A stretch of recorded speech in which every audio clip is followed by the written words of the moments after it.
So today I'm excited to take you on what I call a jet tour of chords. What I'm going to do is take you through every chord type.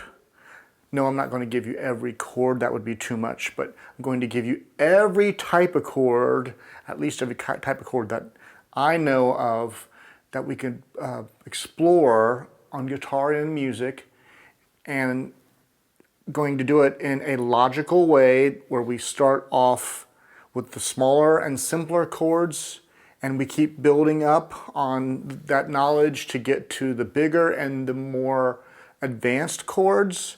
So do it in a way that makes a lot of sense. And as we do this exploration, I'm going to be giving you insights into how to use these chords. In other words, how they function. So the language I'll use to describe how chords function will be with the number system. So if you don't know the number system, I have an instructional video on the number system. I would encourage you to watch that. I'm also going to be alluding to the cage system a little bit. That's very helpful anytime you're doing any studies on chords with the guitar. I got a lot to get through. We're probably going to do this in two parts. Let's begin. There are 5 basic chords on the guitar to which we get all of our shapes, our chord shapes from. They spell the word caged, and they are C, A, G, E, and D. We can take those 5 and we can make them into bar chords. And if you imagine, now they're movable. Since there are 12 letters in music, 12 times 5, 60 chords. So you just got 60 chords from that. That's part of the power of caged, and we haven't even got into the system. I'm not going to teach the cage system today. But every single chord on the guitar, every single one is built from those 5 chords. Let's talk about the D, E, and A shapes. Out of these 3, they're special. I think of them as the Trinity of the caged system. And that is because, given their voicings, we can do more things with them. The thirds of the chords are all the highest note that we're fretting for these shapes. And we can manipulate those thirds to get minors, power chords by removing them, or suspensions. A little secret that separates the men from the boys, ladies from the girls on guitar is how cognizant you are of thirds and being aware and able to manipulate thirds in your chord voicings. Good news is, for a lot of them, you don't have to count letters. You don't have to know a C chord as C, E, and G, and you don't have to count from C to E and then find the E in your chord. Just the top note of the D, E, and A shapes is the thirds. So knowing that is power to manipulate them. So the first thing we'll do with those is to make minors out of them. With this D shape, if I just flat the minor, that's a D minor. And that's how you can get all your minor chords for D, E, and A shapes. Of course, you can make them bars too. We've just covered major and minor chords. Those are half of chord triads. Chord triads would be major, minor, augmented, and diminished. I call them triads, or not just me, it's the music theory people, whoever they are, because there's 3 notes in the chords. They're also built from thirds. So there are these 4 types of chord triads. We've just covered major and minor. Let's cover augmented. An augmented is a major chord with a sharp 5. I'm going to take a C major chord and sharp the 5, so the G, open G, becomes G sharp. And that's and a C augmented. I can move this chord a major third up, and then a major third up, and they're all inversions of one another. And that's because C major or C augmented has only major thirds in it. It's thought of or called a symmetrical chord. And that means that the, whoops, there it is. No, I was right the first time. That means that every inversion is a new chord. Like the inversion for C augmented is E augmented, okay? So that's augmented, and you'll find these to be diatonic to music that uses the melodic scale and with all the chords harmonized from that. But they're usually played as passing chords. For instance, if I was to play C major and I wanted to go to C6, I could use a C augmented to get to my C6. It passed through there, and then to a C dominant. I could do major 7 if I really wanted to get out there. Another example, this is a very popular chord progression. A minor, there's A flat augmented, I should say. C over G, D over F sharp. If you're not, doesn't ring a bell yet, that should be Stairway. So not exactly the same, but close. I didn't mimic it so tightly as to get the copyright sensors on my tail, hopefully. And actually, I did miss a note on purpose, just because I wanted to fully show you that augmented. But that's how augmenteds typically are used. They're major chords with sharp 5s. I don't use that type of chord triad often. I probably use it 2% of my playing. It depends on what styles of music you're playing. Last triad I'll talk to you about, at least triads that are built from thirds, are the diminished chords. So if an augmented is a major with a sharp 5, a diminished is a minor with a flat 5. So let me take, how about a D minor? I want to mute or not play the first string. Freeze the finger up that I'm going to need. Take the one on the fourth string, that's the 5th, flat it, that's D augment or D diminished. Built from minor triads, so you can move it in minor thirds, and so it's symmetrical, like the augmented. Each one of those was an inversion, but it's also a new diminished chord. And they're used as passing chords as well. So like if I was going from C major to D minor, I would throw a C sharp or D flat, diminished. You can keep going with that if I want.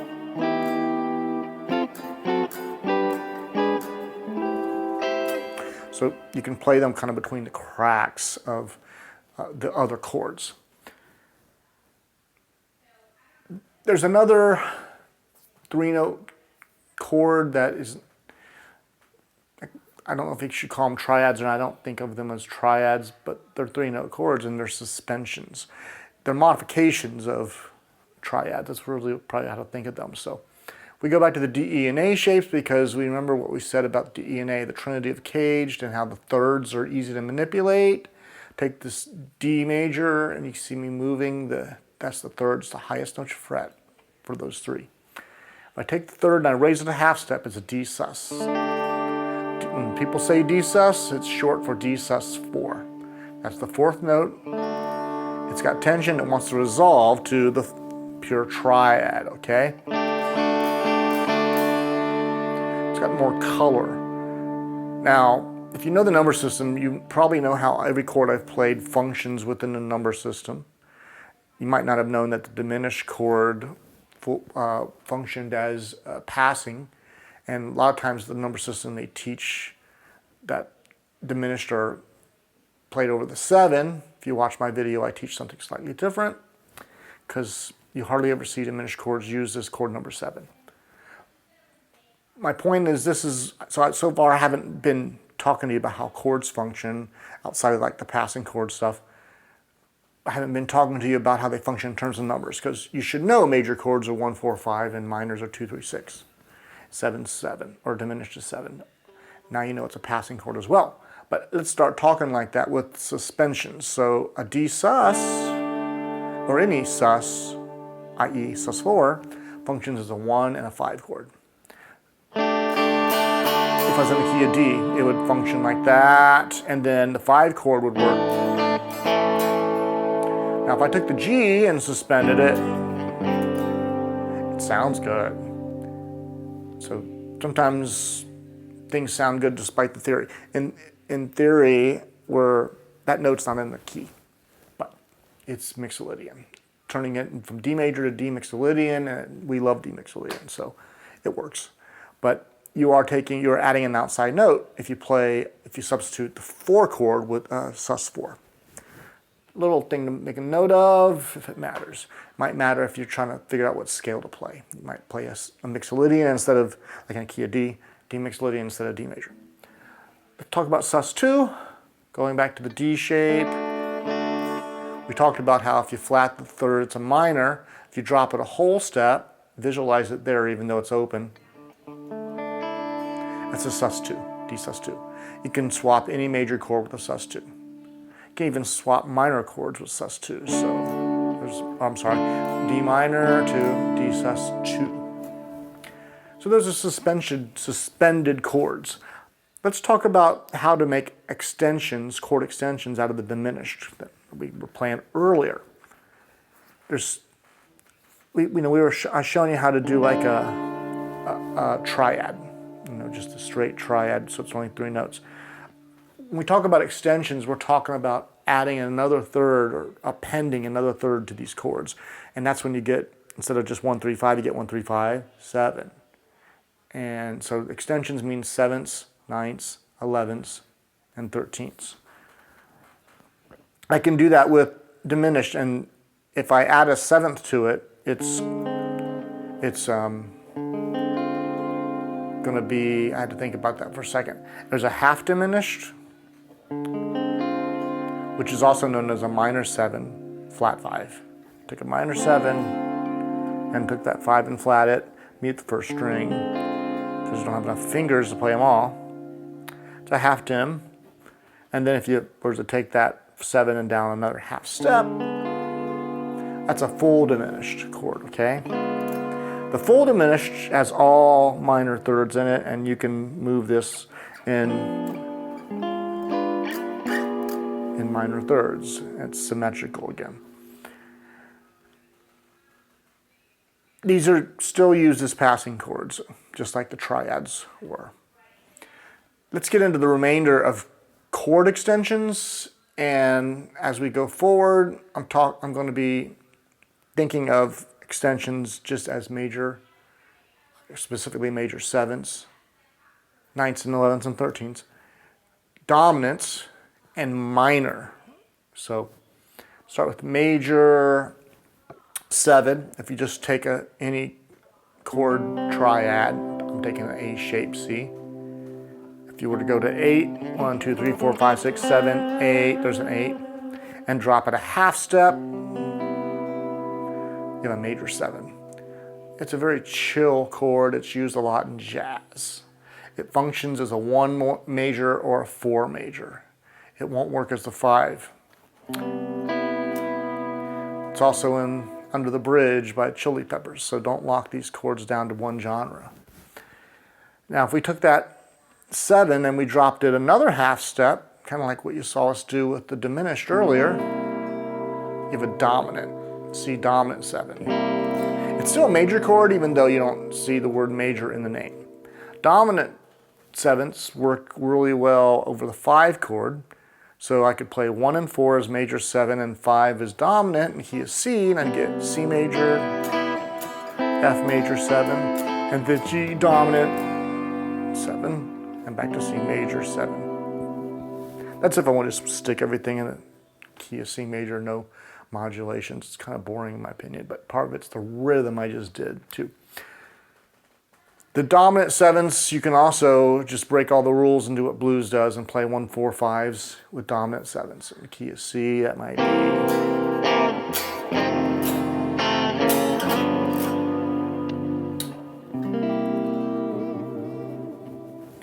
And so blues does that. experiment when you see a borrowed chord in a song, like especially when the minor becomes a major. Experiment by turning it into a dominant 7. You find some good. You will find some good mileage there. Learn the rules. Really think of them as guidelines, and then try to break them. That's what I would suggest. So that's where we learn new things and explore and find things. Third type of 7th is the minor 7. I'll take a D minor, take the 8, drop it a whole step, and that works over any minor chord. You can turn into a minor 7. It just has a little more color to it. Now, if I took that 7 and didn't drop it a whole step, but dropped it a half step, not a chord I see or play a lot, but that's called a minor major 7. Not very common. I'll see it if a song's using the melodic minor, but you don't otherwise see it very much. But minor 7s, you can pretty much substitute any minor chord with the minor 7. It adds a little more color. So unless you're playing music that requires simplicity, like indie folk, Johnny Cash type of thing, punk, you might want to take those minors and make them minor 7s instead. Let's go on to ninths. There's 3 types of ninths, just like there's 3 types of 7s. As I said, we're going to stick to those 3 categories now. C major 7,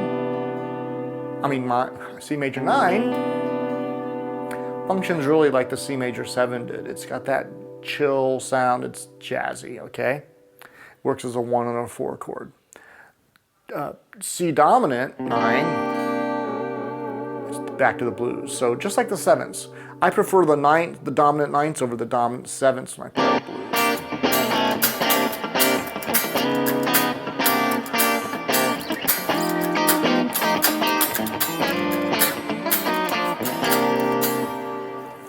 One, 4, 5 is basically what you just saw me play.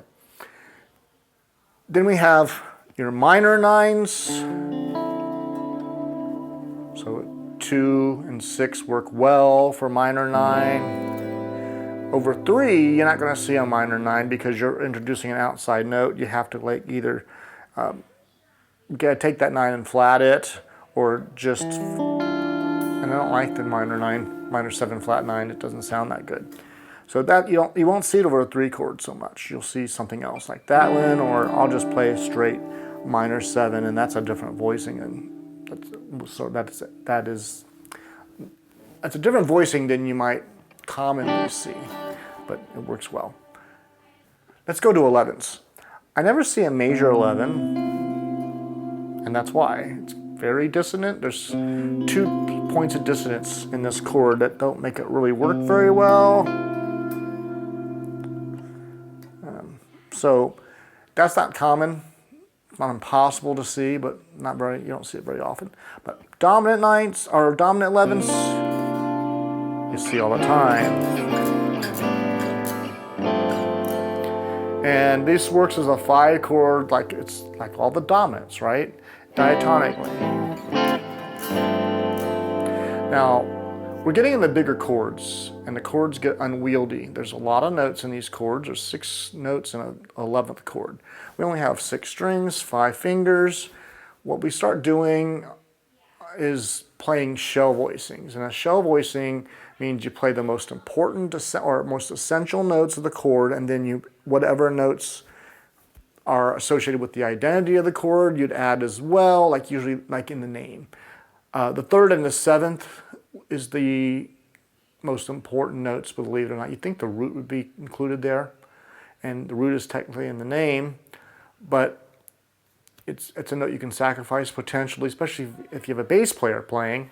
So that's part of it, but we definitely can drop the 5th quick. It just reinforces the root. If I was trying to play an E7 sharp 9, I'm not so concerned. Well, I could drop the 5th. I could definitely keep the sharp 9 in there because it's in the name. So the shell voicings they sound great. It's not just a compromise because we got limitations on the instrument. Even pianists who don't have these limitations can play 10-note chords. They'll still play shell voicings because they sound good. They start to open up the sound. when you start to getting into 6 and 7 note chords, things start to sound cluttered. And even that when you hear me play that G11. Especially with a lot of distortion, it starts to get cluttery. So you want to be careful with that. Neat thing about this G11, you can start to see it.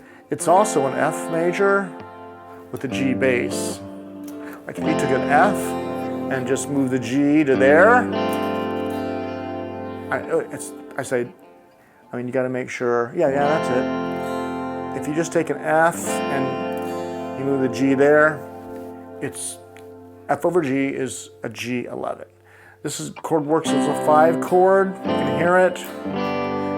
It's got a suspended quality. I can play a G11, resolve it to a G major triad, and then go to C. Could resolve it. I could play it again, G11 to G dominant 7, and then C.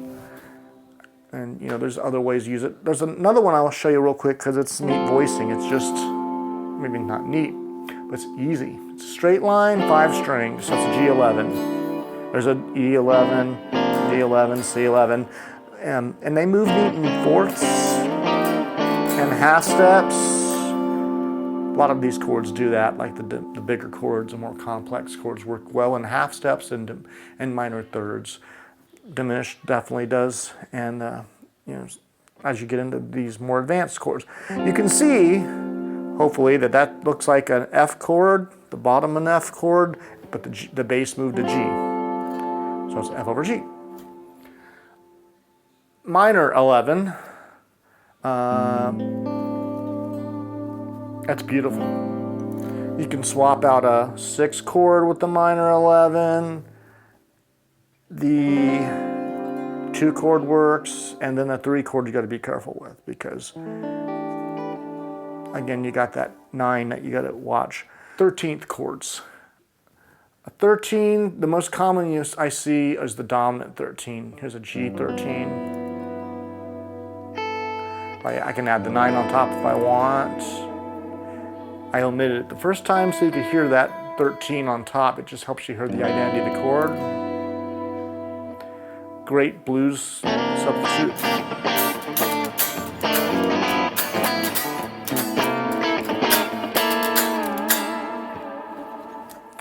So you can see you can even do all 1, 4, 5 as those 13th chords. There's another one. You don't see, as I said, major 13, but you will see minor 13, like an A, maybe a 6 chord, and 2 minor 13.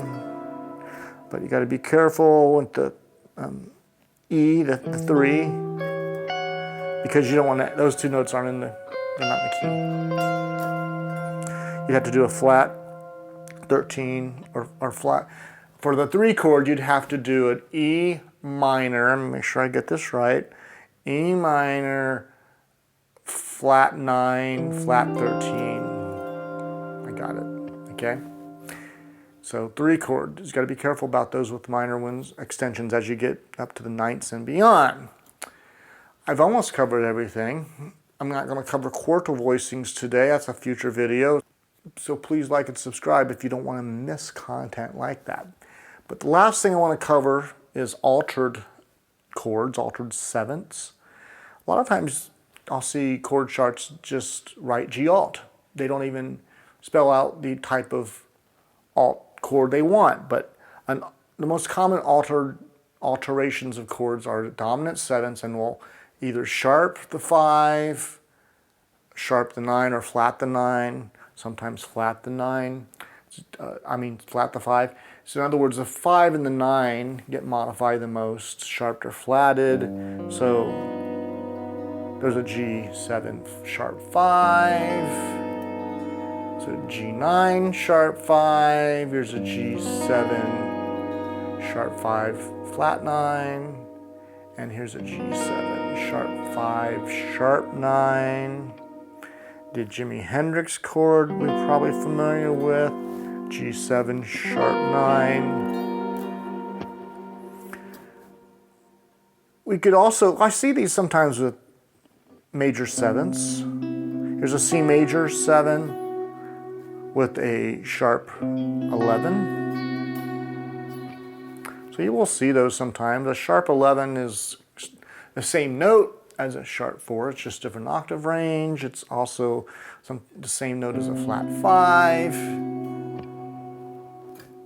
So it's a good substitute for the flat 5 chord if you see that. But those are mod or altered chords. They're done most often with the dominants, which function as a 5 chord, but potentially the sky's the limit. Like that last one I was playing, the C major 7 sharp 11, I hear Lydian.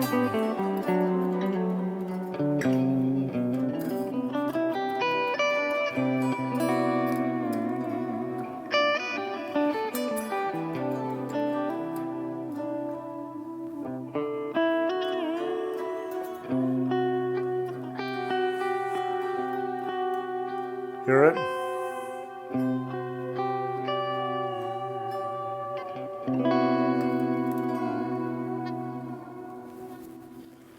I hope you've enjoyed the video. Please don't forget to like and subscribe. As I said, I think my next video I'm going to do is going to be on quartal voicings. Thank you for watching. Till next time.